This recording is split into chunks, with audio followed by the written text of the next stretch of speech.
Hello, friends. Welcome to the Drama Club. On this week's episode, May tells the amazing story of the life of Andy Warhol. But first, we jab about Jerry Falwell, the NBA strike, wine, ABBA, Katy Perry, Orlando Bloom, and all sorts of other stuff that makes no sense. Stay tuned.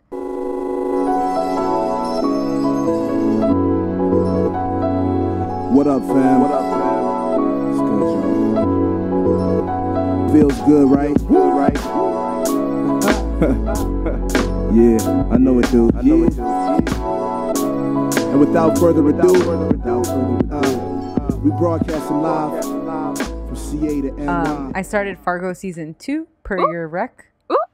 It's so good. Yeah, I need to rewatch it. All I remember is Kirsten Dunst being fucking fantastic. Yeah, she's really good. And it's actually funny, like it's kind of reminds me of the Florida show she's in. Yes, totally. Yeah. And LifeSpring is that cult. I remember reading an article on it.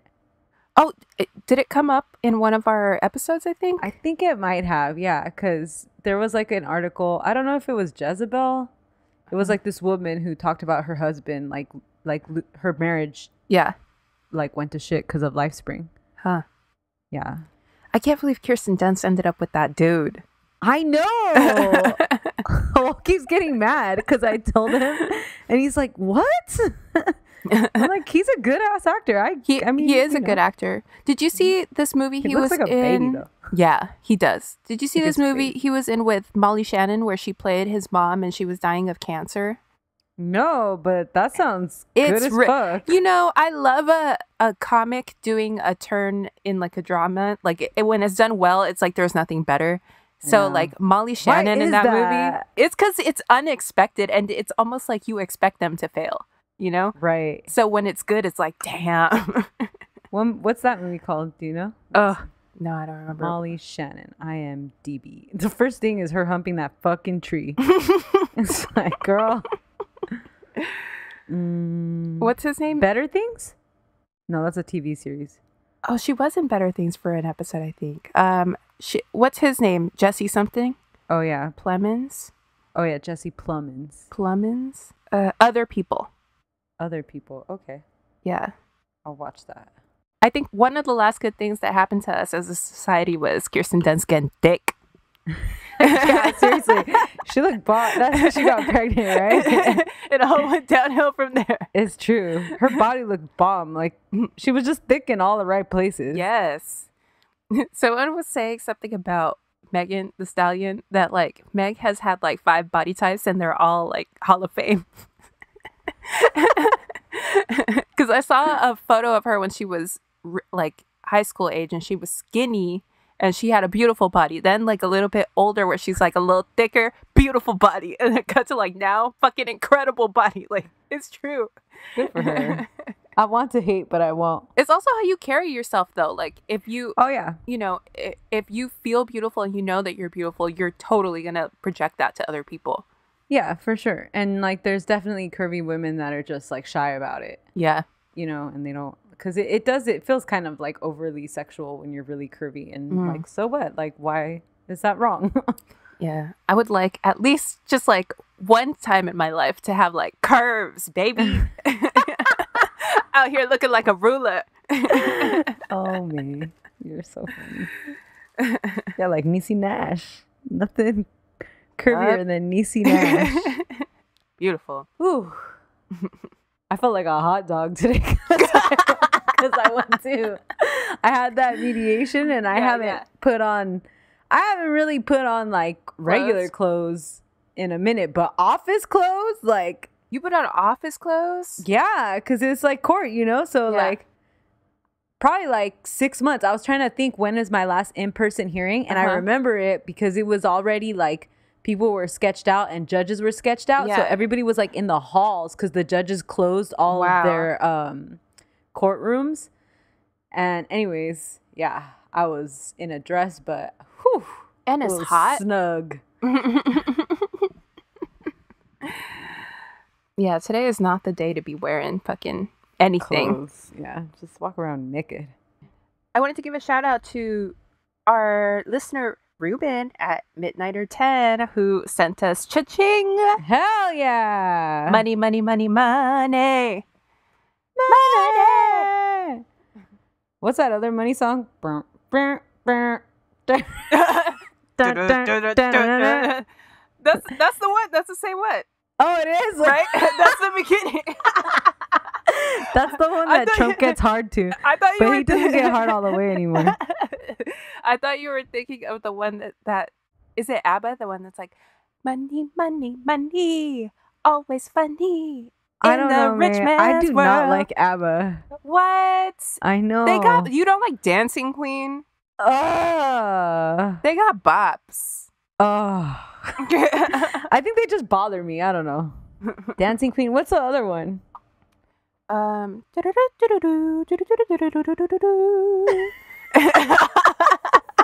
Yo, welcome to Mamma Mia.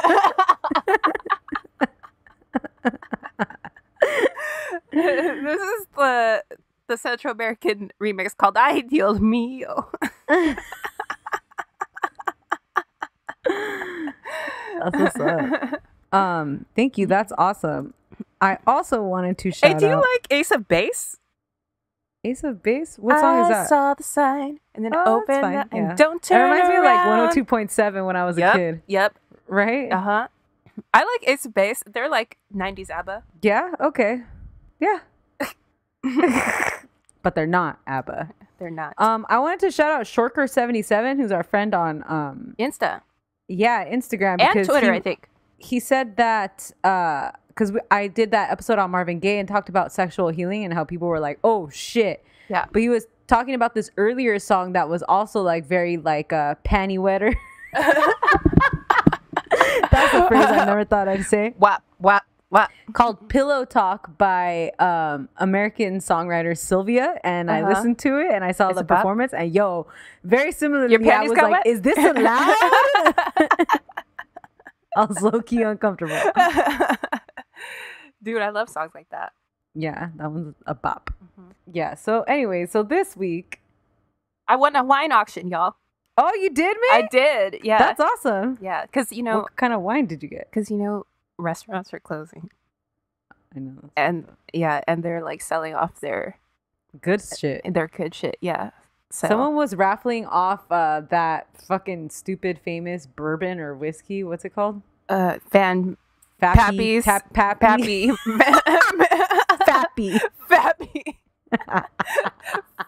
Van Winkle. Fappy Van Winkle. Yeah. And I was like, oh shit.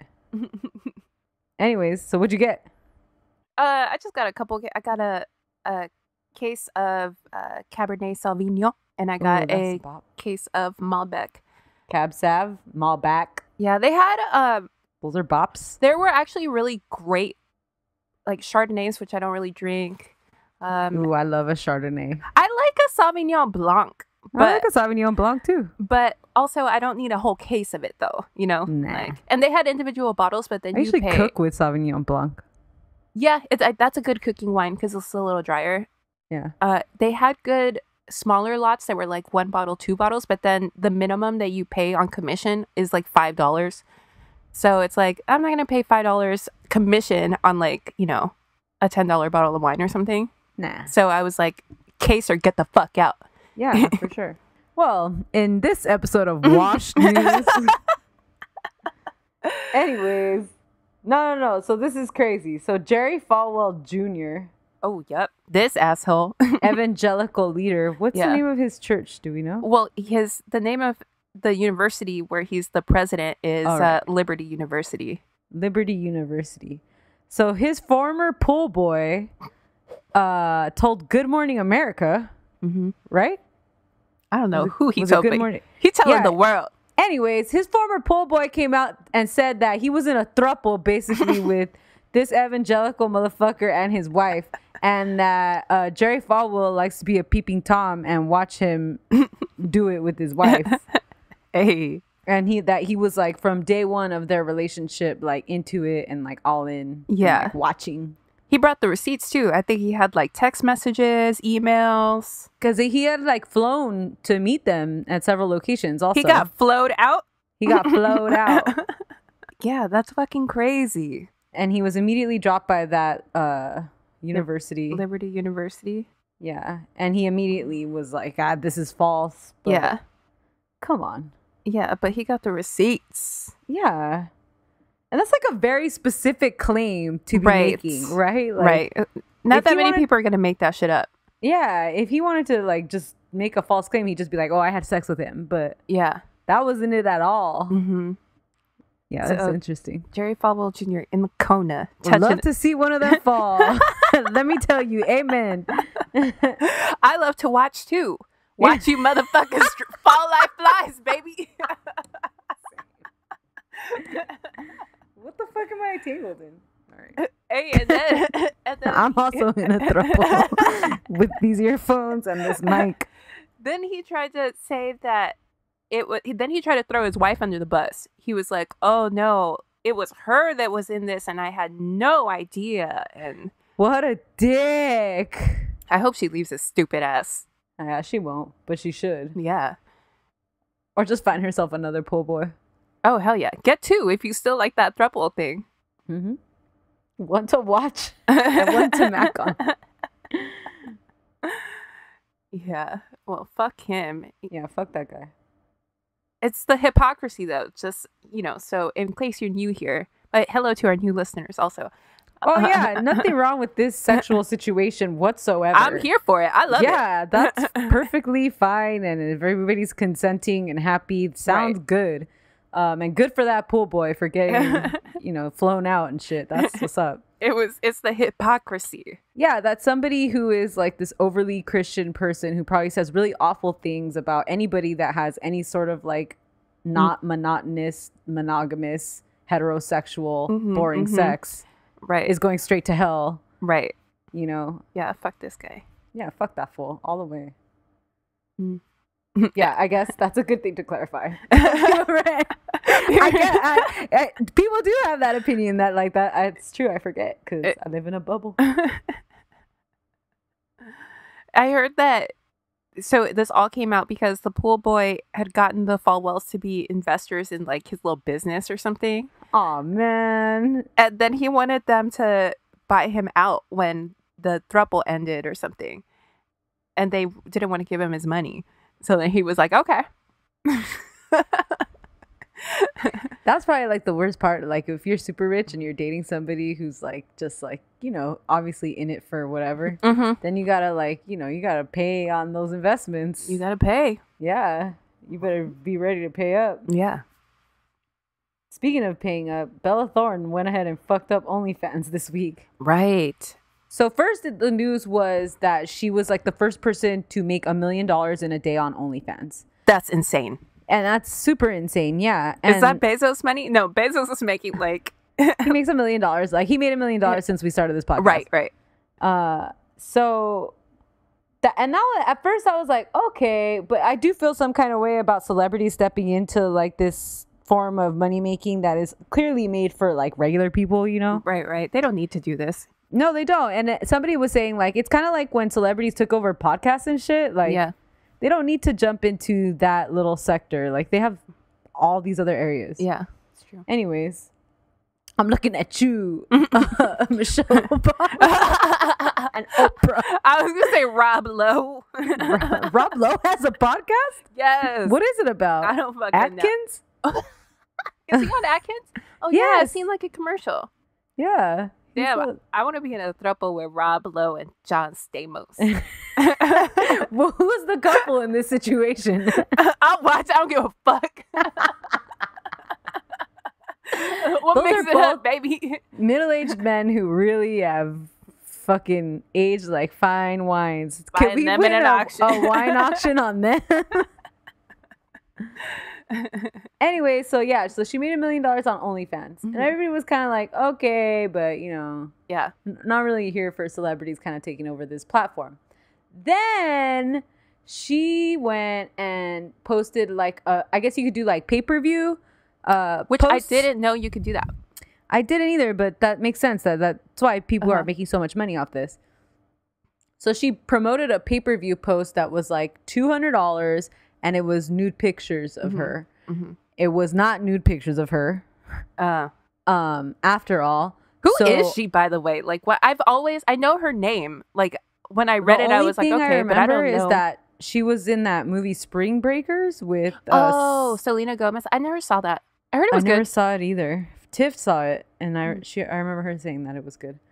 Yeah, but I don't know her from anything else. I have a feeling she has like a Disney-esque past. Okay, I was thinking like Twilight. Maybe it's Twilight. I don't know. Obviously, we don't know who she is. She doesn't matter. Anyways, so she did that, and then it was false. Like, it wasn't nude photos.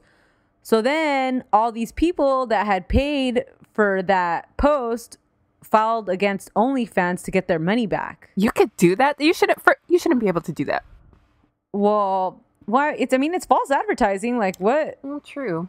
Yeah. Okay, but if there's a fight, like if I'm gonna watch a fight on pay-per-view and like the fight doesn't happen for whatever reason, do you get your money back? Why doesn't the fight happen? I don't know. One of them gets diarrhea. You would probably get your money back. Right? Really? Because it would probably be rescheduled and you would get free for the rescheduled match, you know? So anyways, diarrhea. Man, what's wrong with you? You think these fighters aren't thinking about that ahead of time? I don't know. Anyways, so OnlyFans then turned around and they capped pay-per-view pricing at $100 now. So she fucked it up for everybody. Yep. Because they were able to price it at higher than that. And they capped tipping at $50. And there hadn't been like a cap, or the cap was much higher than that previously. So she fucked it up for all these sex workers and people who like really use that platform as their income, you know? Who are living off of that. Yeah. Wow. Rude. Go back to whatever the fuck it was you were doing beforehand. We don't know. Yeah, that fucking sucks. It's crazy. And then she made like $2 million over the course of the week. Oh, really? Yeah. Damn, that's... Like, I respect the hustle. I respect it too, but I also, like, I see where everybody else who's using that platform is coming from, and I'm on their side. Yeah, of course. Yeah. Yeah, because she could have made money somehow, some way. Go on a yacht. Yeah. Well, I mean, yeah. Stupid ass Bella Thorne. Bella. Jeez. First thing, has Bella Thorne ruined OnlyFans? Oh, yeah. So she was on the Disney Channel. She had her own show? Yeah. That's interesting. I always, like, when I read the name, I think of, what is Julia Roberts' niece? Emma Roberts. I read Bella Thorne, but in my eyes, I see Emma Roberts. I don't know why. They don't look alike or anything, but... No. It's because I only have a vague idea of who either of them are. What is Emma Roberts in besides the American Horror Story? I don't know. Yeah, nothing, right? Like, is she in any movies? I don't think so. Emma Watson is the one that is in like hella shit. I saw Orlando Bloom's dick again today. How? Because they had their baby today. Congrats. Anyway, somebody posted the picture of them on that paddleboard. Remember when he was naked? Oh, yeah. He doesn't seem like super funny to me, but I guess he does funny shit. Who, Joel or Orlando Bloom? Orlando Bloom. God damn, he is just all out there with his wiener all out. And she looks... You love to see it. And she's just like, all normal and shit.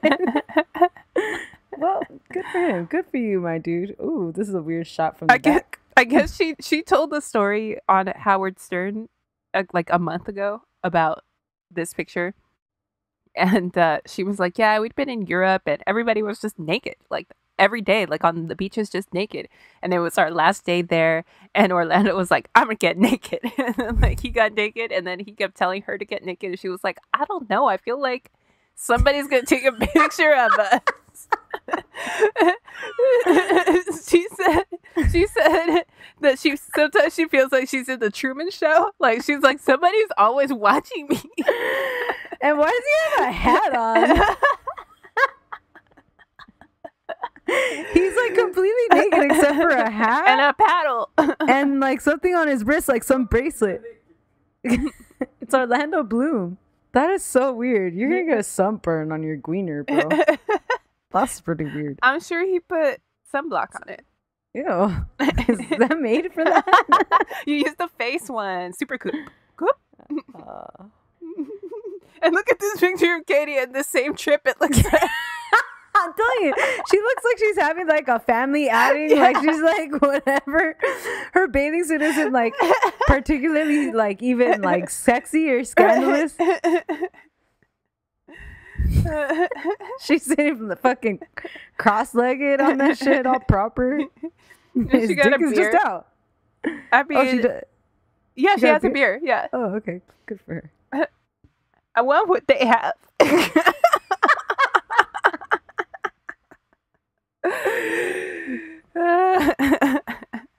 Yeah, cool for them. They've been together a while, and we're apart for a little bit, came back together, and it was like no drama. Both times were like no drama, just like They always like talking about each other like well. And what's his ex's name? Miranda Kerr. Miranda Kerr, I think, has said good things about Katy, like, oh, she's good to our kid and whatever. Which I believe, because she's like all Christian and shit, right? Mm-hmm. Yeah. Just like Jerry Falwell. That's what I was gonna say. Fucking the pool boy, or watching the pool. Well, Orlando Bloom is clearly the pool boy. Yeah, seriously. Oh, so the other huge news is that the NBA and the WNBA went on strike. Crazy. Yeah, during the playoffs. This is something I mean, I didn't even know it was possible, honestly. Like, yeah, like, because you think that, but it's true. Like, what they have all the power. That's the thing. Like, when you're like, technically these are employees, right? Mm-hmm. When you're an employee, I think you feel powerless, but really you have all the power. Like, if what are they gonna do? Fire LeBron James? You know? Right. Like, what are they gonna do? Yeah, it's true. So the Milwaukee Bucks, because of course all of the unrest, not all of the unrest, but the most recent unrest is happening in Wisconsin. And a couple of the players have been victims, well-documented victims of brutality at the hands of the police department there. So they were like, you know what? We're going to boycott this game. Yeah. And it just kind of like snowballed from there. It feels like I'd heard rumblings of the boycott the night before and then like the hour before the game. And then the Orlando Magic come out getting ready to warm up, but the Bucks don't come out. And I'm like, oh shit, this is really happening. Yeah. And wow, and then next thing you know, the MLB's boycotting the games, and which is great, right? Amazing. WNBA, of course, and who else? MLS also. The only people they did the MLS did too. Yeah, the only people who didn't do shit. The only people who didn't do shit was the NHL. NHL. Yeah, NFL isn't playing yet. Oh, okay. Of course they didn't. Mm-hmm. They did a moment of silence before the game, but like, yeah. So this is in response to Jacob Blake, who was shot 7 times in the back while trying to stop the fight, because that makes sense. Just a good Samaritan, just like pull the car over. In what fucking world does that make sense? It doesn't. It never will. No, so good on the NBA for using their platform. But I hear there's drama now. Well, I'm sure. Because the Lakers were saying that they were kind of caught off guard, which is true. Like, it seems like the Bucks didn't. Usually when something like this would happen, it would kind of circulate around the league. Like, hey, what do you guys want to do? What should we do? But it's like the Bucks made this unilateral decision, and it kind of left all the other teams like, oh, fuck. Like, I guess. Because it kind of halts everything, really. Like, if one of them stops, like, they're in the playoffs, so. Yeah, exactly. And then it's like, well, what are we going to play anyway? Like, no, that doesn't, like. It doesn't make sense. It does make sense. So then some of the other teams were kind of salty at the Bucks for not, like, keeping them in the loop if this is what they wanted to do, which they agreed with it. But it was like, come on, guys, like, this affects more than just you guys. So then it seems like the teams took a vote as to whether they wanted to continue the playoffs at all or just call the season. And the Lakers and the Clippers were the only 2 teams that were like, no, fuck it. We have shit to do. Like, this is important. We should stop the season and just, like, do what we can to contribute to this. Well, it seems like on that call, people didn't like the way LeBron James was speaking. Like, he was like, oh, I know I have to look out for, like, me and the people below me or some shit. So like some of the players are now salty at him because they think that he thinks he's better than them. Right. So, I mean, come on, guys, keep your eyes on the prize. Yeah. I mean, that's what ends up happening is you have Right. these like inner conflicts that just fucking tear us apart, which is what people want to see, what they want to see. Mm-hmm. I heard Jared Kushner was like, I'm going to get on the phone with LeBron James. Please shut the fuck up, Jerry Kushner. Like, honestly, get on the phone with your ass and set it straight. Get on the phone with your lawyer because we're voting you guys out. And you're going to go to jail. Yeah, truly. You've been watching the RNC? I mean, here and there, what I could take. I did watch Mike Pence, and was that the last day, or is it still going today? Yesterday was the last day. It was Trump. The night before last was Pence. Yeah. Okay. I saw Trump too. Yeah. Yeah. Did you see Melania? Yes, dude. She's like a walking meme. She is. Yeah. And then she wore that green dress, and everybody started fucking with it with green screen. Yep. She should know better. I know. I was like, girl. I hate to say it, but that was a serve, though. I won't say anything about them. There's people always talk about the way that she dresses, but I'm never like usually impressed. But there's been like one or two where I'm like, oh, that was a serve, though. Fuck that bitch and her fucking clothes. Yep. She a racist. She's complicit. She don't really care. Do you? Do you? Fuck Ivanka. Oh God, fuck her. I did see that. I guess like Melania has beef with Ivanka. Oh, thank for God. all the attention she gets, and like I guess there's drama there, which I didn't think about, but makes sense. Yeah. Good luck with that, y'all. Like, there's going to be a reckoning sooner or later. Whatever happens, there's going to be some sort of reckoning within that family, and I cannot wait to see it. I know, me either. I'm so over them. Yeah. Pop art, underground movies, call it what you will. These two are the leaders. No party in New York is considered a success unless they are there. It's hard to explain this young lady and man. They say they don't want to be explained. One is a beautiful actress. She calls herself a superstar. The other is a young man named Andy Warhol, creator of pop art. So here are the two leading exponents of the new scene, Edie Sedgwick and Andy Warhol.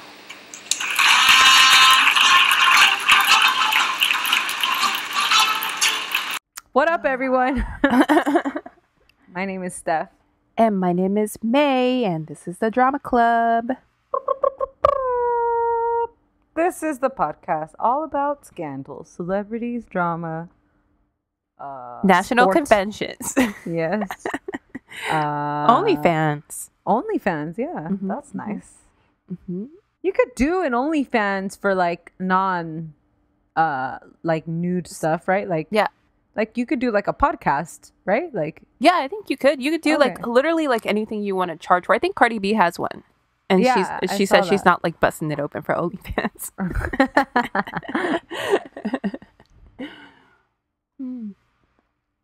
Okay, so it's my turn.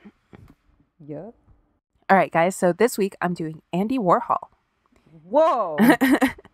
For this, I watched the PBS American Masters documentary about him. It's on YouTube and it's really great. So I totally recommend it if you're interested at all in 20th century art. I want to start with a quote from early in the documentary so we can begin to understand Andy's importance. Quote, "There is no way that anybody much younger can understand how profoundly different the world before Andy and after Andy looked. A supermarket before Andy looked one way. A supermarket after Andy looked another way. He literally changed the world. You change the world by changing what people look at and the priorities they place on it. And so the cultural consequences of that are really profound." And that's from art critic Dave Hickey. All right, so Andrew Warhol was born on August 6th, 1928 in Pittsburgh, Pennsylvania. So we're talking the Great Depression, which is huge contextually because of how that contrasts with the artist that he would become. And his family was very poor. His parents were immigrants from Austria-Hungary near what today is known as Slovakia, in what's safe to describe as a ghetto. Rakakaka. Not that kind, the other kind. And the area where they lived in Pittsburgh wasn't much different because it was an area made up exclusively of the poorest people from the same region in Central Europe. So these are hardworking people, and Andy's dad was a coal miner. And his mom was a hustler who did whatever to try to help provide for their 3 living children. Andy's oldest brother had died back in the old country. Oh, wow. Andy's mom, Julia, was super creative. She'd make bouquets from tin cans and crepe paper and sold them door to door for $0.25. She had a flair for art and had a particular talent for sketching.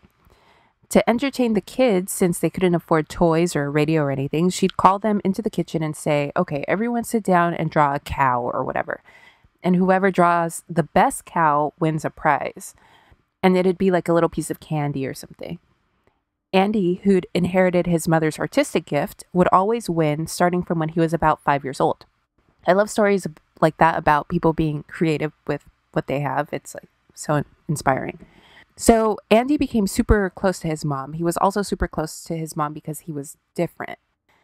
From a very early age, it became obvious. I mean, like now we could easily recognize him as being queer, but back then, who knows what they fucking thought. Right. I remember seeing videos of like his childhood home and like where he grew up, and it's like fucking crazy. It's desolate. It's insane that it birthed who it birthed. Exactly. Right? Like it's like of all that places. Shit don't make sense. Right. Yeah. I recently read a book called Outliers by Malcolm Gladwell, and it talked about like extraordinary people and how we would have more extraordinary people if we had more opportunities for people. So it was like we could have had, there was he talks about Bill Gates and like his early life and how it's like a particular series of events that led for him to have access to a computer and the primitive internet before anybody else did, like from a young age. And they were like, imagine if we would have had that access for, I don't know, a kid in every district or something. We would have had. Yeah. That's like with everything, really. Right. Health. So, yeah, health, literally with anything. So, like, imagine the art that we have, the artists that we have under the surface just because they don't have the opportunities of anybody else. Yeah, for sure. Anyway, so Andy was painfully shy, like borderline, actually probably clinically shy and anxious. I was going to say. Yeah. He doesn't have like autism, Asperger's? Not diagnosed, but looking back on it, yeah, probably. Okay. And like he couldn't even enter a room if his whole family was in there. Right. He'd just slide his little drawings into the room, like if he wanted his family to see them. Like if he was proud of something, he'd like slip it under the door or something for them to look at it. He was also quite sickly as a child, and that got really bad when he was 8. He contracted Sydenham's chorea, which is a neurological disease he got after a complication from scarlet fever. Jesus. It kind of presents itself similarly to a bad case of Tourette's. Like, there's a lot of involuntary movements and loss of motor control. These symptoms spontaneously subside after a few years, but long-term, there's also a correlation with obsessive-compulsive disorder, which I'm going to armchair diagnose Andy as showing mild signs of. Think the repetition in his art, and later we'll get into the way that he worked. This is another one of those things where, like, if he wouldn't have had that, would he have still been the artist that he became, like just chance? It also caused some permanent changes to Andy's appearance. His skin became blotchy, almost albino-like, and his nose became bulbous and red. These changes causing complexes that he would end up struggling with for his whole life. His siblings called him Andy the Red-Nosed Warhol. Oh, no. It's really fucked up. And it's like, it's really, really bad how it affects him. It really reminded me a lot of Michael Jackson. Yeah. Another side effect of his disease was that he became hypersensitive to touch, which is really sad. Yeah, that's insane.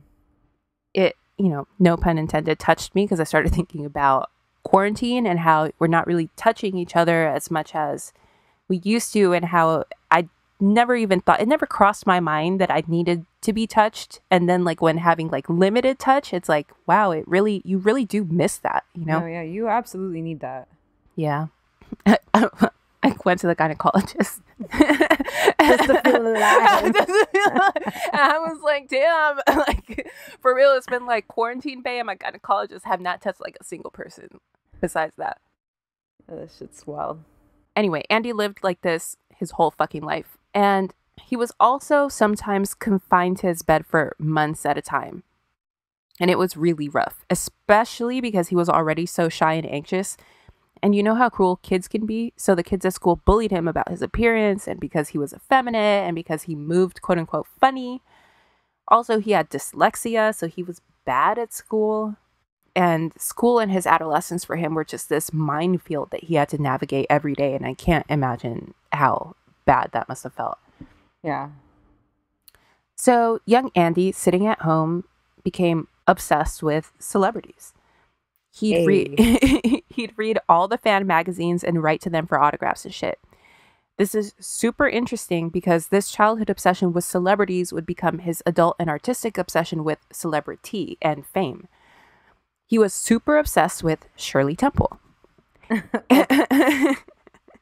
Andy would 1000% be a member of the drama club, more so than I think any other person we've covered on the show before. Yeah, that's funny. When he was 9, Julia enrolled him in free weekly art classes at the Carnegie Museum of Art. Wow. And he'd spend hours at a time after his class was over wandering the museum and absorbing all of the art. How cool is his mom? She's the coolest. She's amazing. This could have gone really in a really bad way considering where he's from and shit. And I feel some type of way. We'll get into their relationship a little bit more later, but he was always kind of like borderline embarrassed of her because she didn't really speak English. And it was like one more thing that in his mind he had to deal with. Like, oh, also and my the world mom is cruel. Yeah. So. Yeah. So I don't know. That makes me a little bit sad, but he did love his mother. Anyway, then when he was 13, tragedy struck. While on a job, Andy's dad and the rest of his mining team drank some contaminated water. Oh, shit. Yeah. On his way to the hospital, Andy's dad told Andy's oldest brother, I just need you to make sure you pay the taxes on the house because you guys can't lose the house. Fuck, man. And here's $1,500 for Andy's education. And he died? Yeah, he died. He was like, Andy's going to go to a good college. So he's like, this man in, you know, the last days of his life is throwing every penny and hope he had towards Andy. Because like the other kids weren't expected or able to pursue higher education because they were so poor. It was like, go to work, like leave school, go to work. Yeah. But Andy was different and his dad and his mom recognized it. Yeah. That's so fucked up. That's really fucking scary. I don't like know how so many people do that where there's only one breadwinner in a family. Sure. Mm-hmm. I feel like that stress on the breadwinner to me sounds unbearable. And then just like for everybody in the family too, like isn't that really? It's true. Like that just seems like a recipe for disaster. Mm-hmm. Like you're putting all your eggs in that one basket. Like I don't know. And I understand like people have to do it, but. Back then it was easier though because one wage could like actually really support a family. Yeah. People used to, you know, work at a grocery store and buy houses. For real. We used to have a middle class. Yeah. Andy's brother actually said in this documentary he'll never forget the day where his dad bought the house. It was like he paid for it in cash, $3,200. Yeah. And he was like, he remembers that Andy asked him like, oh, is this house gonna have a bathtub? Because they used to like have to bathe like outside and they're like in the sink and shit. And he was like, were we gonna have a yard? Because they didn't have any of that. Yeah. So anyway, Andy's dad died like 5 days after the incident. That's horrible. So Andy graduated high school. His grades were bad, but he worked hard. And one of his teachers said, quote, a more talented person than Andy Warhol I never knew. He was magnificently talented. And in August of 1945, at age 17, he enrolled in Carnegie Mellon to study art. It's crazy. He almost failed out that first year, but he worked extremely hard during the summer to make up work. He also submitted some really amazing drawings to the faculty to try to convince them to give him a second chance. And once they saw them, they literally couldn't not let him stay. Like, you just don't let a talent like that slip through your fingers, especially when he showed the work ethic that he was showing. It wasn't like he was just lazy or something. He had a learning disability. I mean, we didn't know that back then. Yeah. But he was working, and they all knew that he was working, so they were like, yeah, stay. Right. And he got, like, from then on, he got a lot better. I think he got more help, too. Yeah, that's good. They show the drawings in the documentary, and they were so fucking special. For sure, for that time, there wasn't really anything else like that in art. His style is very fluid, lots of contour lines. My take is that it was very much influenced by Expressionism, but from a sort of fresh perspective. Meanwhile, socially, not much has changed for Andy. He's still painfully shy, still painfully self-conscious about his looks. He's still a virgin. He isn't out, but his peers just assume that he's gay. So his social life is a dud, but it doesn't matter because he's immersed in his studies and he learns a lot of techniques, including blotting, which would become more prominent in his later work. And he also learns about a lot of the concepts that he would later challenge in his own work. And by the time that he graduates, he decides New York City is the place for him, where he figures he can get work at one of the magazines. He arrived in NYC at 20 years old with $200 in his pocket, his portfolio, and he never left. Okay, so... And his first single was Like a Virgin. So, art. Art? Let's get really broad for a second. All important art had historically come out of Europe until after World War II, when American artists started to emerge. Abstract impressionism, also, that's a lot to do with like racism and stuff, because obviously there was good art coming out of other places, but also, like, I hate that just like the Renaissance period of like all these great artists, like quote unquote, because like that's another world. Like, we're talking about like literally hundreds and hundreds of years ago. And like, these motherfuckers went to school to be artists. Like, they were little kids and they were like, oh, you could draw good. Well, you're going to be a sculptor. Or you're going to be a fucking portraitist or whatever. Yeah, like, it has no heart. Like, whether or not it's like fucking classically good, sure, but it's true. Yeah. It's something about it not having heart bothers me. Right. It's very clinical. Yeah. You know? Like, okay, cool. You know how to fucking regurgitate something onto a piece of paper and paint it well. Like, good for you. But you didn't think of that shit on your own. You're commissioned. So anyway, so now we're post World War II and American artists started to emerge. Abstract Impressionism was the movement of the moment and was a distinctly American style. Jackson Pollock was the de facto face of that style, and he'd become a bona fide celebrity. Shout out to that movie, though. Pollock. That movie's good as fuck. So Pollock was kind of like the blueprint for the fine artist as celebrity. And not only was the art world actively on the lookout for the next Jackson Pollock, but also Andy, being obsessed with celebrity, himself decided, I want to be the next Pollock. I want to be a celebrity. Hey, that's a good one to go after. Right? Yeah. But I mean, at the end of the day, he had to make money. So he actually does start working as an illustrator within 2 months, first for Glamour and later for other magazines, record labels, ad agencies, etc. That's awesome. Glamour misprinted his last name as Warhol, leaving off the last A in Warhola, and that was that. He was Andy Warhol. I'd never... That's so funny. It's crazy that he would just go with it. He's like, whatever. All right. Yeah.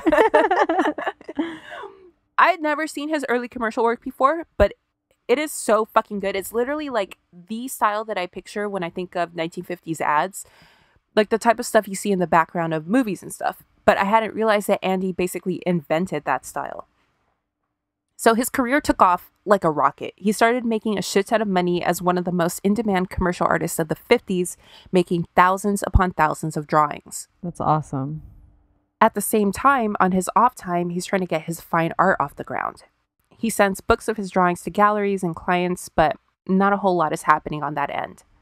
But at age 25 in 1953, he finally busts it open for a boy and loses his virginity. Good for you, Andy. You and Tina Fey busting it open at 25. Or maybe the boy busted open for him. I don't know. They could have busted open for each other. I don't discriminate. My point is that something happened.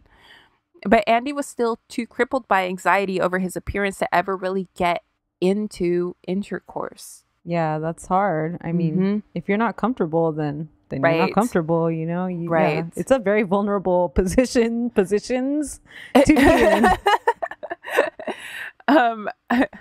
What is a missionary position, doggy style position?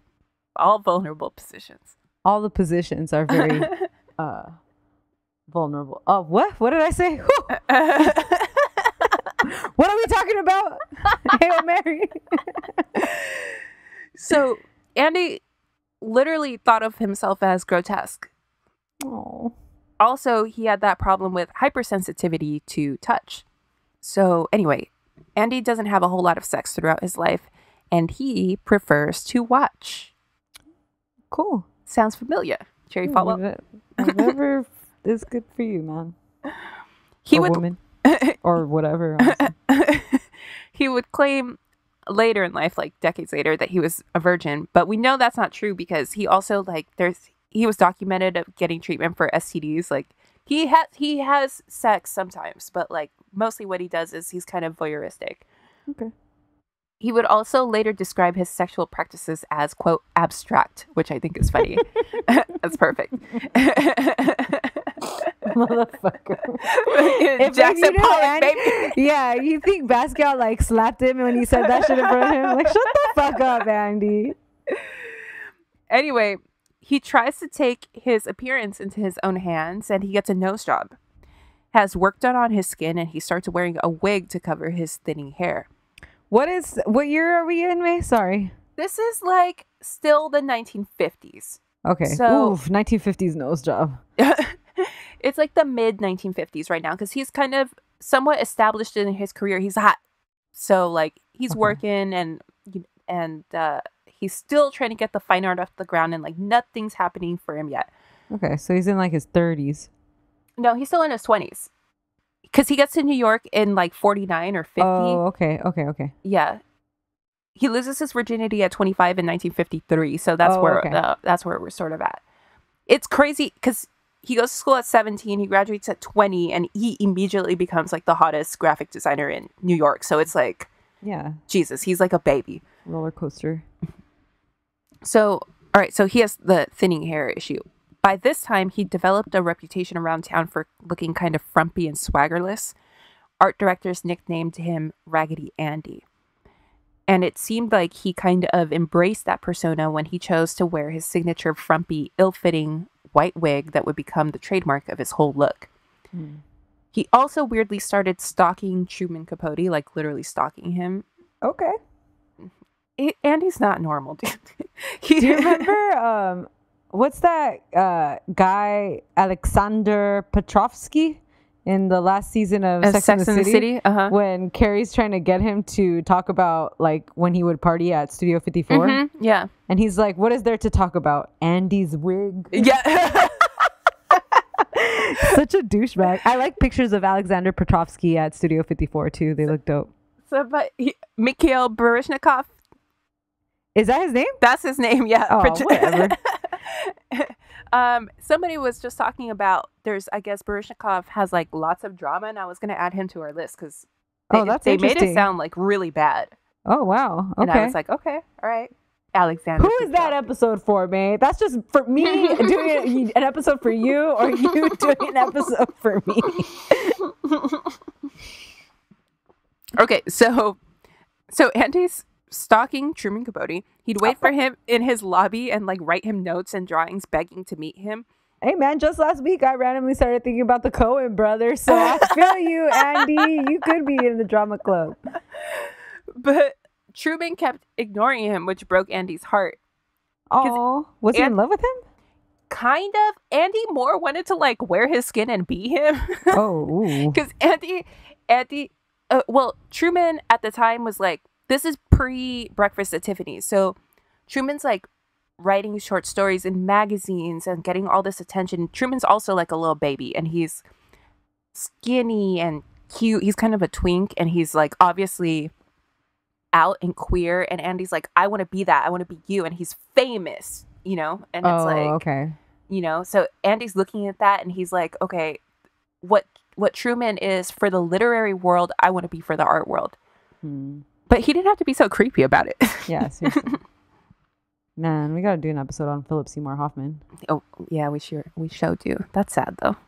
He's such like, just like the best kind of actor, right? Yeah, like, amazing. Just, like, the coolest, and not like pretentious about it. No, not like a the Joaquin coolest Phoenix catalog.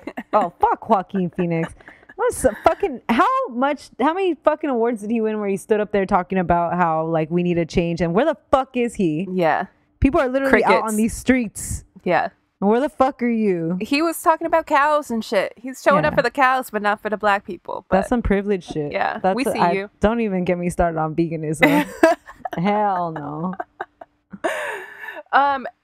There's a not a park bench, but like what's it called, a bus stop bench type thing by my house that says it's from PETA, and it says tofu never caused a pandemic. Like, fuck you. That was so fucking annoying and unnecessary.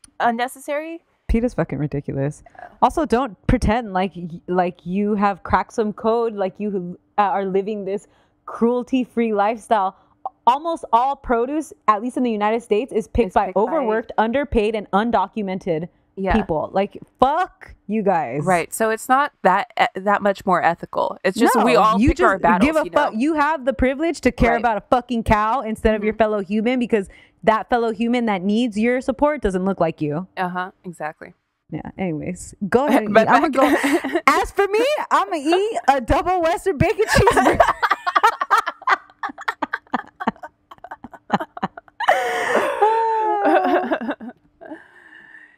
Hey, that shit slaps. Okay, but back to his fine artwork. So at the end of the 1950s, there's a lot of opinions in this episode. What the fuck was I just talking about? Cows. So at the end of the 1950s, he's at the top of his field in graphic commercial art. He's the most well-known and highly paid graphic artist in NYC. Imagine, like, you don't have to try anymore, dude. Like, he could have just written that for the rest of his life. Just being rich. He's so ambitious, and he has so much talent. He literally can't contain himself. Yeah, exactly. So he can't get the problem is, though, he can't get his foot in the door in fine art. It's not that his fine art wasn't good. It was. But abstract impressionism was king. And the guys at the top of that style were capital H heterosexuals, or at least pretending to be. And their art was quote unquote masculine, and they were and they were like decidedly and emphatically not commercial, So they were everything that Andy wasn't and didn't want to be. His art explored queer themes. There was no place for him, as usual. But then, closeted lovers Jasper Johns and Robert Rauschenberg both popped off within 2 months of each other with a new style dubbed Neo-Dadaist. I love Rauschenberg. I like Jasper Johns. I like Jasper Johns, too. Rauschenberg has, especially like his most expensive, because I looked at like his most expensive paintings. Like, I'm like, he has better work than like the ones that rise to the top, which I guess is of a lot of artists, but I just like the courage that it takes to put up like 4 blank canvases and be like, right. There you go. Yeah. And people ate that shit up. Yeah. I don't know. I love it. What I don't like about Jasper Johns are like the American flag. Like, I don't need to see that. I love that, actually. I love those American flags of his. I think it's actually my background on my laptop. Yeah, it is. The laptop on the background on my laptop is Larry David. Yeah, it's been that forever. Yeah. Okay, so anyway, so this neo-Dadaism is like everyday objects, magazine clippings, and ads and shit. And people were like, okay, well, and maybe everything doesn't have to be abstract expressionist anymore. So finally, an opening for Andy. So he's like, I want to be just like Jasper Johns and Robert Rauschenberg. They're queer. Their art has elements of commercialism. My people, maybe they'll embrace me and my art. Oh, no. But Jasper and Robert and the artists they ran with were like, ew, you're gay? What? Gross. Because they're in the closet. They were like, yeah. That's you're part gay. of why I like Rauschenberg, I think, because I think, like, I don't know. Because I think of like those blank canvases, and I think like he's trying to stay. He's talking about like how he's silent when you know he has so much to say, and like I think that was really hard for gay men back then, and for sure. I don't know. I like. Can you fault them? Like it was really scary to be out, but they didn't have to like. Yeah, they didn't have to be dicks him. to Andy. Yeah, that's fucked up. They were also like, you get paid by ad agencies. Fucking gross. The world is so fucking pretentious. I would literally fucking die. So they're like, we're not the same. Fuck you. Bye. So this rejection, along with a personal rejection from a guy who he really liked, like changed his life. The story of that guy is really shitty. Like they went to Bali together and Andy really wanted to try to have a normal thing with this dude. But the guy would barely even kiss him like the whole month they were gone. And then when they got back at the airport, the dude didn't even say goodbye. He just got his bags and left. What the fuck? Fuck that guy. It was really fucked up. So anyway, around this time, it was like that rejection by like the one group where he thought he could have an in finally. They rejected him. And then like this guy rejected him who he thought, okay, I could have something normal with this guy. It didn't work out. So then he kind of adopted a persona of not really giving a fuck. Like he became very cold and dry in the way that he spoke and presented himself. And he just kind of set out to do whatever the fuck he wanted to do from then on. Defense mechanism. Yeah, for sure. Like he kind of wanted to be sort of like what you were saying with Rauschenberg and the blank canvases. Like he wanted to be like a blank slate. So he was like, all right, well, I'm not going to be fucking anything to anyone except for my art, you know. Good for him. And and by 1961, we start to see Andy's first paintings in what would become known as the pop style. Just like Jasper Johns and Robert Rauschenberg, he worked primarily from existing images. And a lot of his first pop pieces were from comics. So he's working with comics for like a year when he goes with a friend to a gallery one day and sees works by Lichtenstein for the first time. He's like, God damn it!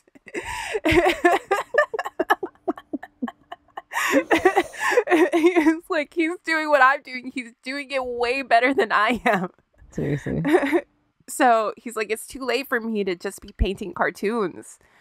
I need to come up with something else. He has a breakthrough around 1962 when he paints a Coca-Cola bottle. Just a straight up Coca-Cola bottle. But he paints it really flat, no dimension, really clean. A couple of his art friends are like, okay, this could be something, maybe. Quote, it's naked, it's brutal. But when he shows a few of those pieces in galleries, people hate them. Not only do they hate them, they're offended by them. They're like, this isn't art, this is a vulgar joke. Please. Fucking gatekeepers, as per usual. Yeah, I hate those people. Like, please stop. Yeah. So, in desperation, Andy asked his friend Muriel Lato for an idea. And without skipping a beat, she was like, you like money? You should paint that. Paint pictures of money. You should paint something that everybody sees every day, that everyone recognizes. You should paint a can of soup.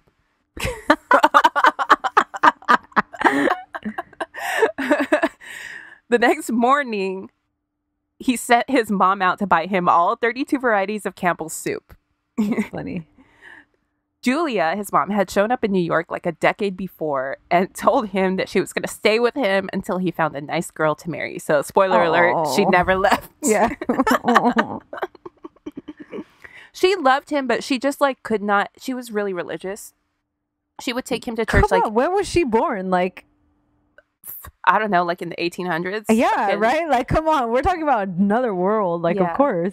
And they were Eastern Orthodox, and like, she would take Andy to church for 8 hours on Sundays. And like, oh, God. So obviously, she loved this boy, but like, that was just something that she couldn't see.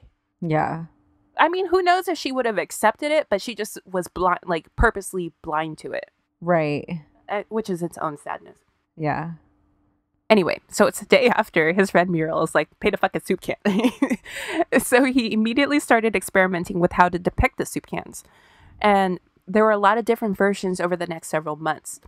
So to paraphrase what's said in the documentary, what Andy's doing here is making you look at an object as if it were art, which by definition makes it art. Perception is art, and that was revolutionary.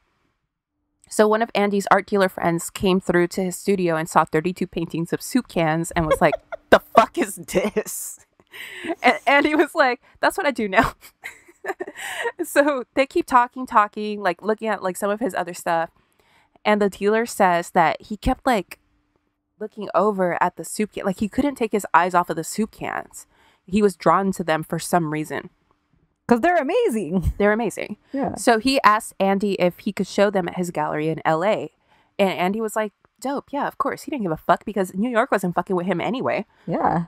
So he sends the soup can paintings to LA while he's finishing up work on the other thing he was working on during those months. So Andy used a lot of repetition in his art. For instance, when he was working with the Coca-Cola bottles, he'd paint dozens and dozens of them on a single canvas or on a series of canvases. So his friend was like, what? Who, me? Yeah, you were going to say something? Oh, no, it's just funny because I never thought of it. Like, I mean, that is like very iconic Andy Warhol, like the multiples. Mm-hmm. And you said earlier that maybe he had OCD, and like that makes 1,000% sense. Like, I think maybe he had OCD because I was looking at like the symptoms of his disease and it was like, oh, there's a correlation with OCD, and I was like, of course. Yeah, like it's like hits you on the head. Like, come on. So anyway, so his friend was like, Andy, what if you got silk screens made of your drawings so you could play with the repetition in a different way? Record scratch. Yeah. Game changer. Yeah. Because just like when he was painting images over and over by hand, you'd get minor variations. With silk screen, the screen would get clogged as you'd produce image after image, so you'd get a related effect. And then Andy was like, yo, what if I could make silk screens out of photographs? And once again, like, things were never the same.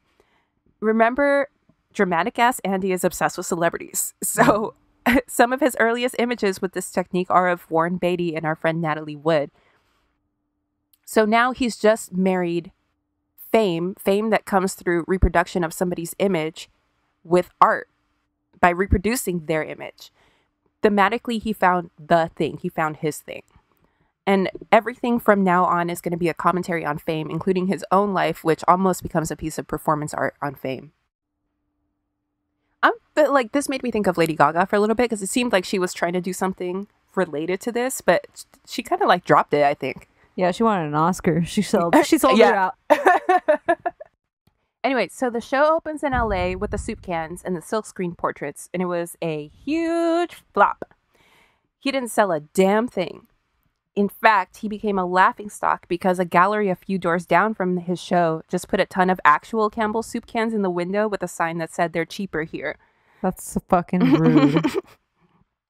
But the thing is, a bunch of people came to see them because they were in a reputable gallery. So it really did open up this conversation and struck a chord with people one way or another.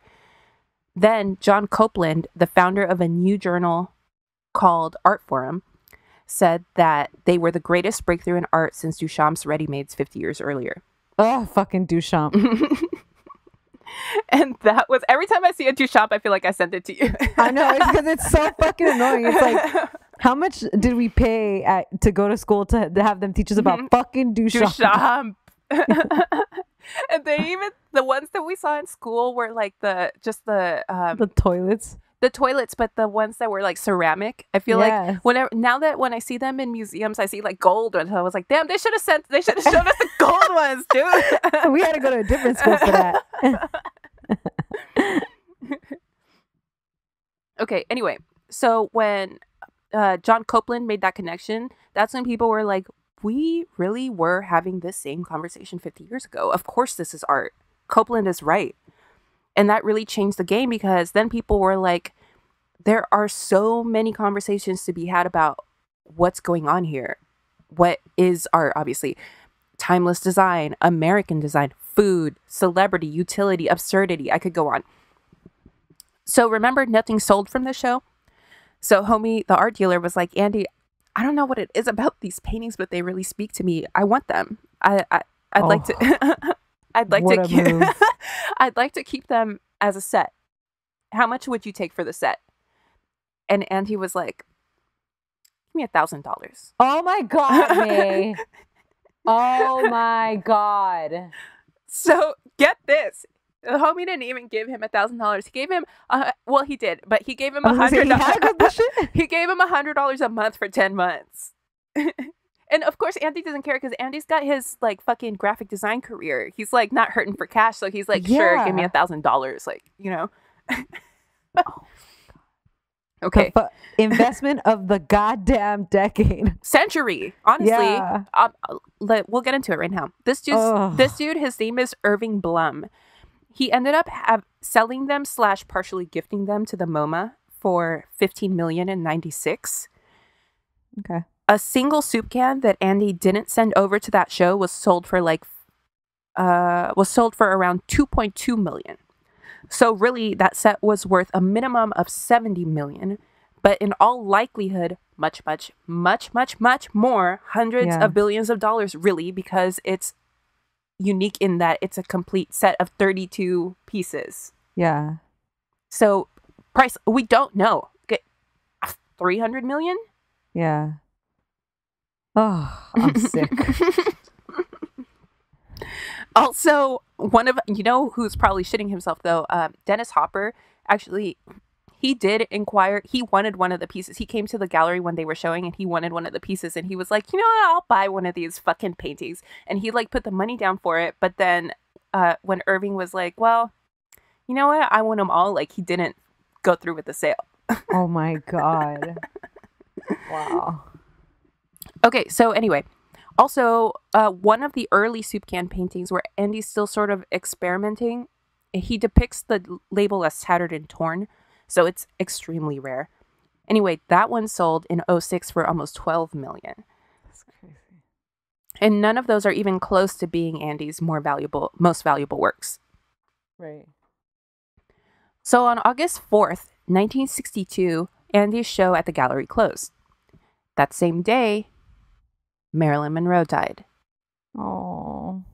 Marilyn Monroe, I cannot think of a better subject matter for Andy. Yeah, seriously. She's everything. She's everything that he's talking about in his art. Yeah. And that you can express in a single image, you know, like, oh. It's kind of crazy that he painted Natalie Wood before her. Right. Yeah. Well, because Natalie was a child star and it was like Andy had been interested, like he liked Shirley Temple when he was a kid. So it was like, okay. Yeah, Natalie would have been somebody that he was following since he was a kid, basically. Okay, so Marilyn has everything. Beauty, fame, tragedy, exploitation. So Andy's friend was like, you should paint Marilyn. And and the day that she died, Andy started work on his silkscreen Marilyn series. God damn. Adding the pops of color for the first time that would become his signature for the silkscreen portraits. That shit was on your fucking Apple, your first generation Apple. Remember? On the... No. Portrait, what is this thing called? Photo booth? Oh, yeah, that's right. Yeah. That has become so iconic, yeah. Yeah. Okay, BT Dubs, he ended up painting 23 Marilyns in all. Turquoise Marilyn sold in 2007 for about $100 million in today's money. Jesus. Still not his most expensive painting. Yeah, that's crazy. I think at the moment that honor belongs to one of his Elvis paintings. Oh, I like those Elvis paintings. I like those Elvis paintings too. I like the scale of those. Yeah. Yeah, there's one at the Broad. Yeah, I think the one at the Broad is 3 Elvises. The one that sold for the record, I think, is 8 Elvises. That's tight. Anyway, once the buzz, I started thinking about like how much this man has produced because I've seen Andy's work like in 87 museums. Like, yeah, every museum. And like every there's museum. a modern section, Right. there's a Warhol. Right. Yeah. Anyway, once the buzz of the soup can show can't be denied and people set eyes on the Marilyns, his career just explodes. That's awesome. And he's Fuck you, Rauschenberg and Jasper Johns. And he spends the next 18 months after the quote-unquote failure of that show working through one of the greatest sustained bursts of creativity and art ever. That's awesome. His Elizabeth Taylors are really sad when you think about them. Yeah. because Liz was in a really dark place after the failure of Cleopatra, with practically the demise of a whole studio on her shoulders. I'm sorry. It's true, man. And, you know, she's another subject that is perfect for the contemplation of fame. Oh, yeah. For more on that, listen to Steph's episode on Liz and my episode on Liz, Debbie, and Eddie and their love triangle. And he did one of, this is another one of his most expensive. I think it's like $90 million. He did one of Liz's men. I think it's called Liz's Men. Or no, I think it's called The Men in Her Life. And it's like Eddie it's like Fisher, Mike boxes. Todd. It's like Connie Hilton. So anyway, he did Jackie Kennedy in Mourning. His series on Jackie's like really sad. What the hell? Siri's talking to me. Just a sec. What? Which phone number for Jackie? iPhone. Or home? No, please don't call Kelly Jackie. Osbourne has one of those Elizabeth Taylors. How much did that shit cost? I don't know, but I remember it on her MTV Cribs. She also has a pig one, I think he did. Oh, that's like from the 80s. Yeah. Did you hear that Kelly got gastric bypass? Yeah, I had seen like the headline that was like Kelly Osbourne loses 60 or 70 pounds. And I was like, oh, okay. And then like a few days after that, it was like, oh, she had gastric bypass. Her mom did too, huh? Yeah, that's cool. Good for them. Yeah. Okay, so the subjects of his paintings are, they could seem superficial on the surface. Like if you don't care about these people, you're like, fucking Marilyn Monroe, you know, or Liz Taylor, like who the fuck cares? But when you start digging a little bit deeper, you realize how dark they really are. Yeah, Like, come on. these are women that were like chewed up and spit out, you know? Yeah. Then they became explicitly dark. He started doing a series on death, like the kinds of deaths that showed up in tabloids. He also did some depicting the civil rights movement, like the police using dogs on black protesters. He's literally spitting out hundreds upon hundreds of paintings because he's a tiny bit addicted to amphetamines. Oh. Just a little bit. And he wanted to work 24/7. So, yeah. His studio, which became known as The Factory. Sorry, I missed that. Why is she Say it listening again, to me? please?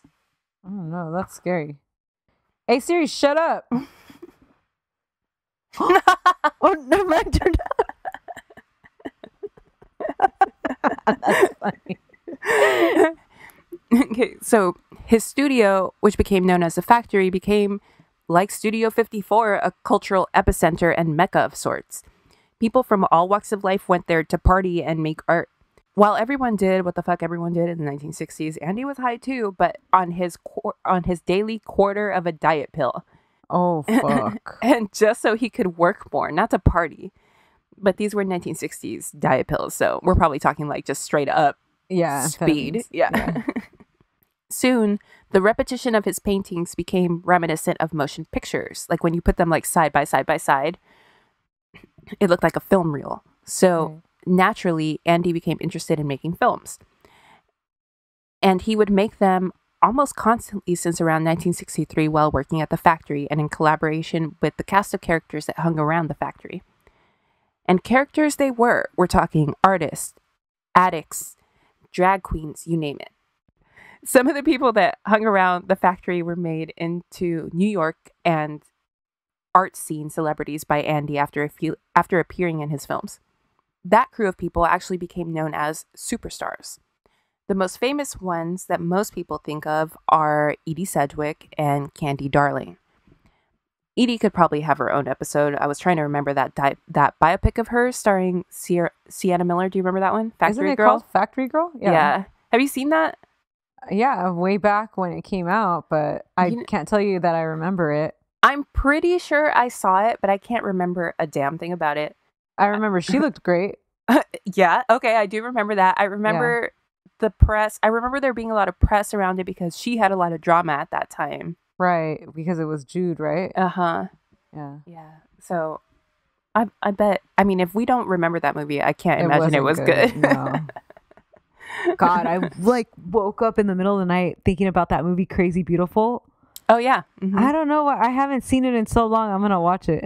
That was like my favorite movie, like the summer of whatever. 2004 or whatever the fuck. Me too. You know why? Probably because Kirsten Dunst. Yeah, true. Yeah. And also Anyway. Jay Hernandez was fine as fuck. Yes, always. R.I.P. to him. So anyway, the superstars were all participants in Andy's work, and he sort of mined them for ideas. He was kind of a leech in that way. Like, he'd probably tell you himself that he never had an original idea in his life. Yeah. The soup can came from a friend. Marilyn came from a friend. He was very much a voyeur and observer. Then he'd absorb the ideas of the superstars like a sponge and synthesize them out of his mind into like one art form or another. That's its own kind of talent, though. Yeah, for sure. So you see something that someone else doesn't see. Right. So there was a kind of give and take at the factory. You could literally be a trans sex worker sleeping by the docks one night, shooting up, decide you wanted to be famous, show up at the factory the next night and hobnob with Mick Jagger and Liza and fucking Salvador Dali and shit. But Andy would also study you and essentially use you in whatever way that he could. Ultimately, this would become a fairly toxic work environment. Right. What with the drugs and hurt feelings. And I think I mentioned earlier that Andy's persona was kind of cold and aloof, which didn't really help things. Also, you went there so Andy could make you famous. But guess what? Not everyone's going to be Edie Sedgwick. You know what I mean? Right. But still, Andy's still exploring fame in his art and in his creation of the superstars. And the films that they starred in were a lot about him exploring the next major theme in his work besides fame, which was time and the passage of time and how we perceive time. He had a movie that was 45 minutes of two superstars with their lips pressed against each other in a kiss in close-up with very minimal movement so that it felt almost like a photograph. He did an 8-hour one of the Empire State Building, just waiting for the lights to turn on. He did one of his lovers sleeping for 6 hours. He did like 800 living portraits. They were also called screen tests. And those were basically his subjects. They would like sit in front of a camera for 3 minutes and that was it. Like a portrait, but moving. Right. He did one of what looks like a guy probably getting a 35-minute slow blowjob, kind of like the D'Angelo video. Mm-hmm. His films are fucking crazy and became... Yo, did you compare D'Angelo to Andy Warhol, man? That's amazing. That's badass. I love that D'Angelo video. I mean, he's so good looking his in it. body looks fucking it's amazing. wild. And the song is so good. That song is incredible. It is so good. Like, it didn't have to be that good, but it is. Wait, there's a song in that video? I know. Anyway, so like his films became where he was really better able to express himself, especially after he'd moved into sculpture and people were kind of mad at him about it.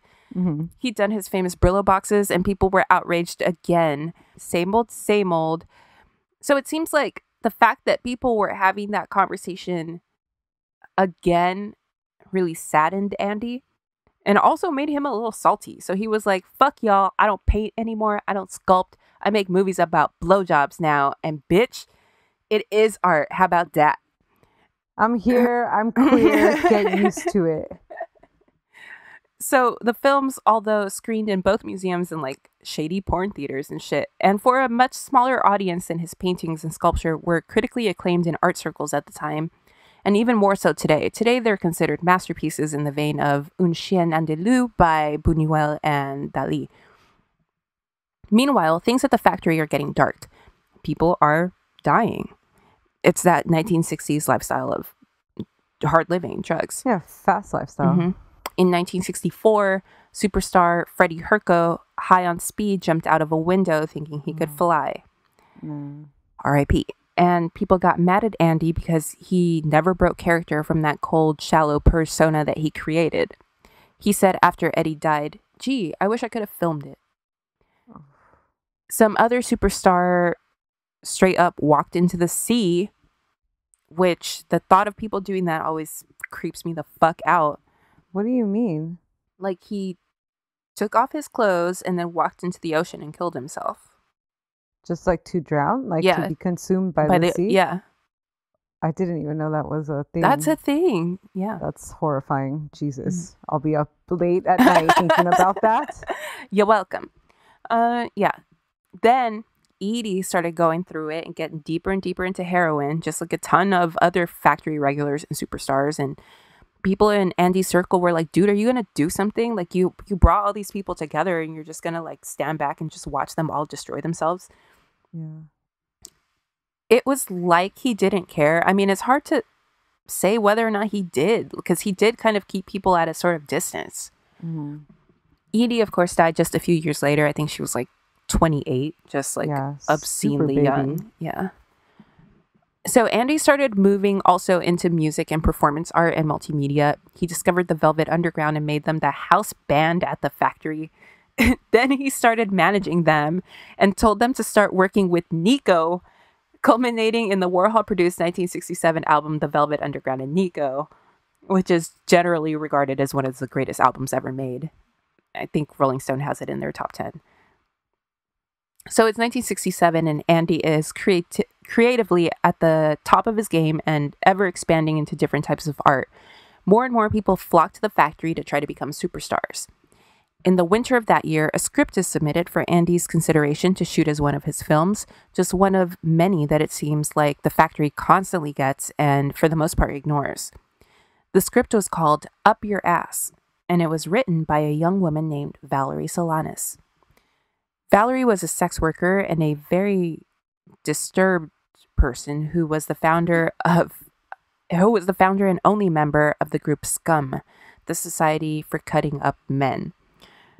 Her manifesto advocated for the elimination of men from Earth, which, I mean, let's hear her out. Am I right? Anyway, Andy actually skimmed the script, but it was so vulgar, so insane, so obscene that he just wasn't into it and he tossed it aside. Mm-hmm. But just like with everyone else that came through the factory, Andy sort of gassed her up. Not like gassed her up, but like just led her on a little bit. Mm-hmm. He was like, yeah, oh, maybe we'll make it someday, Valerie. Who knows? You never know. That's basically what he told a ton of people. Oh, yeah, maybe we'll put you in a movie someday. And just dangling that carrot. Right. And sometimes he did. And like, especially with the films, like he was just constantly shooting. So a lot of the times he did, actually. Mm-hmm. Andy just doesn't seem like the type of person who said no. Like he didn't want to be the bad guy, sort of. Mm-hmm. So this was just one of those things that people said, like when you say to you, that friend you haven't seen for a long time, oh yeah, we'll have lunch sometime. Like it was just like that sort of vibe. Right. So months went by and Valerie finally realized that it was never going to happen. So she started harassing Andy at the factory, asking for her script back because it was her only copy. She was calling all the time, fucking being given the runaround by his people. Oh, Andy isn't here. Try again tomorrow, whatever. Finally, they told her the truth, which was that they fucking lost it. They probably just had thrown it away after they read it. So she got fucking pissed. Plus, she's a paranoid schizophrenic. So she started thinking, oh, they stole it. They're waiting for me to forget about it or die or something so that they can produce it. Oh. So she demanded that Andy give her $25 for the script because she was about to get evicted from her room at the Chelsea Hotel where she was living. Andy said no. But he said, I'll pay you to be in one of my movies. And she agreed.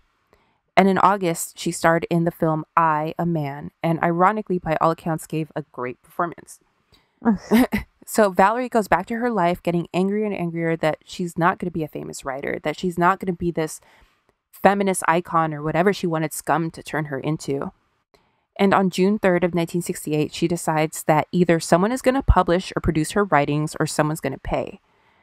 So she goes to the actor's studio to try to talk to Lee Strasberg, but they tell her to kick rocks. Then she goes to producer Margot Eden's house and she's like, make my play, and starts brandishing a gun.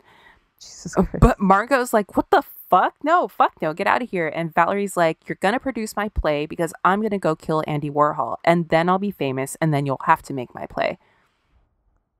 So Valerie takes off and Margot calls the cops. She calls the mayor. She even calls the governor, but no one believes her. Yeah. They're like, you sound crazy. Yeah, I mean. And even if you're not, this Valerie person is clearly crazy and she's not going to actually do it. But Valerie shows up at the factory and asks for Andy. She's told that he's not coming in that day, but she's like, no problem, I'll wait. Fine. So she's waiting like all afternoon. Then around 2 p.m., Andy actually shows up with his manager, Fred Hughes, and art critic, Mario Amaya. Valerie rides the elevator up with them, and Andy's like, you look nice today, Valerie. So the three men get off the elevator and the phone rings.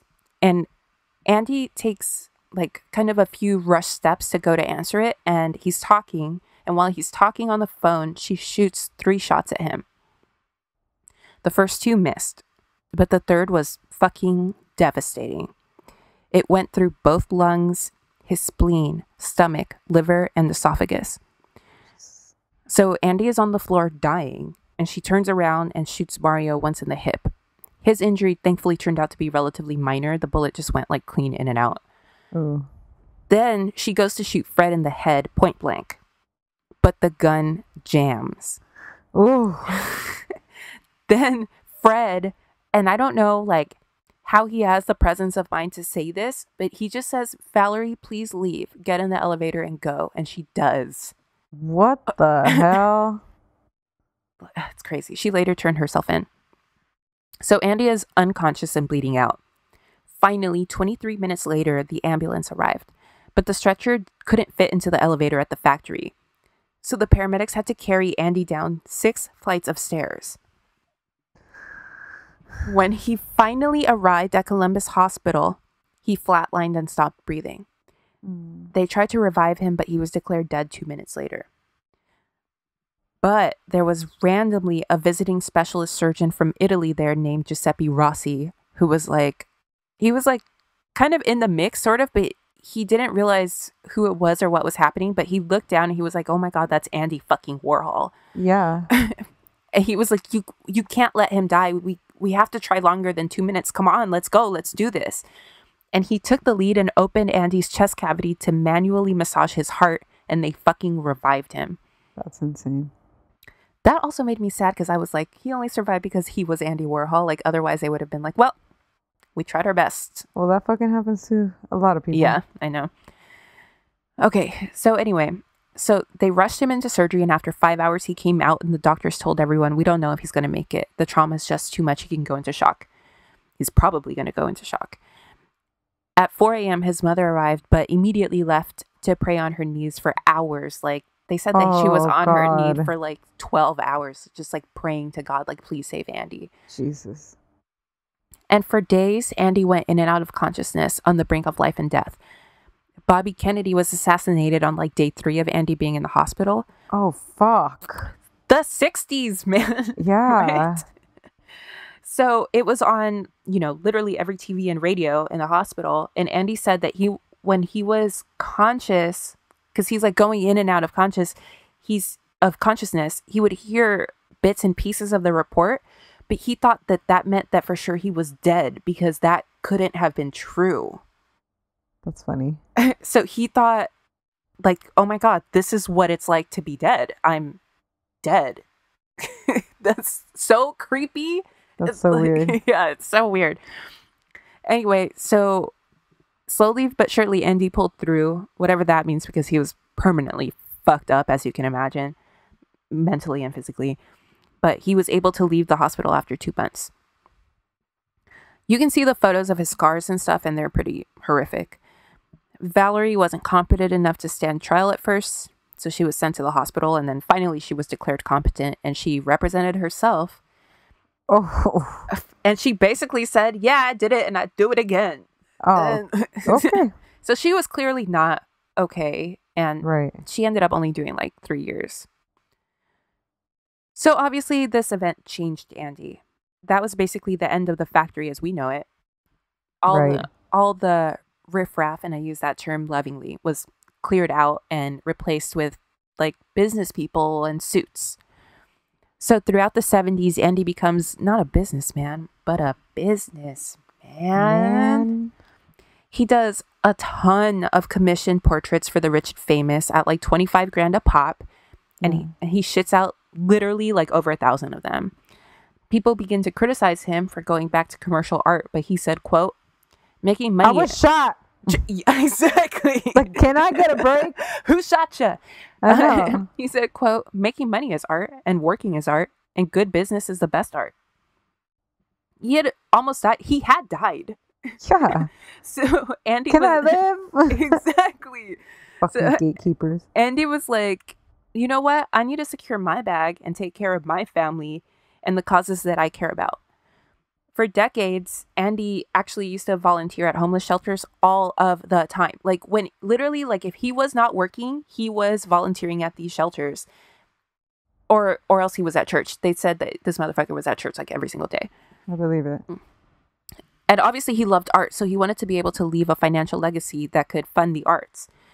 So if that meant shitting out paintings of Saudis and rock stars, so be it. But then in the 1980s, it seemed like he got his spark back again, and he started producing critically acclaimed pieces again. And he started using the money from the portraits to fund his passion projects like his films and Interview Magazine, which he founded, and a shit ton of other things. And he also started to encourage and mentor the young emerging New York artists, think Basquiat and Keith Haring. So creatively, he was renewed and ecstatic to not only be respected by this new crop of talent, but also in the mix with them as far as relevancy. So things are going great until February 22nd, 1987, when Andy dies in his sleep the night after gallbladder surgery at age 58. He died of water poisoning. He was... What? He was overhydrated while he was in the hospital. That's so scary, man.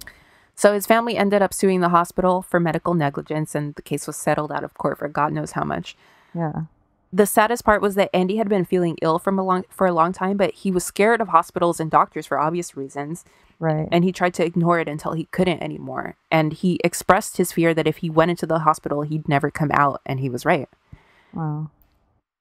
In death, he did manage to fulfill his dream of starting a foundation for the arts. He left practically his whole estate to the foundation, with the exception of a little money here and there for some family. But yeah, the Andy Warhol Foundation for the Visual Arts is still out here to this day, supporting new experimental artists and carrying on his legacy. And that's the story of Andy Warhol. Wow, what a story. How has this not been a movie yet? I don't know. Well, yeah, I don't know. It has everything. Yeah, I mean, it sure does. Can you tell it? Maybe some stories are better left untold. True. Yeah, that's true. You're not going to do it justice. Remember that movie, I Shot Andy Warhol? Yeah, that's about Valerie, right? Yeah. And Andy always shows up, like, he'll have cameos, the character of Andy, I mean, like in lots of other stuff. Oh, yeah, he's a pop icon. Mm-hmm. Yeah. But I feel like his story deserves to be told. I don't know who the fuck would play Andy, though.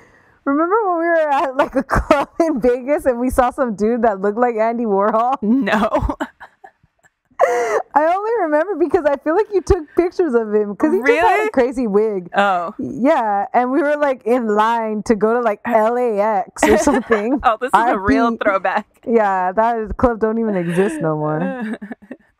Anyways, thanks for listening, guys. Hit us up on Instagram and Twitter at Drama Club Pod and on the website dramaclubpod.com.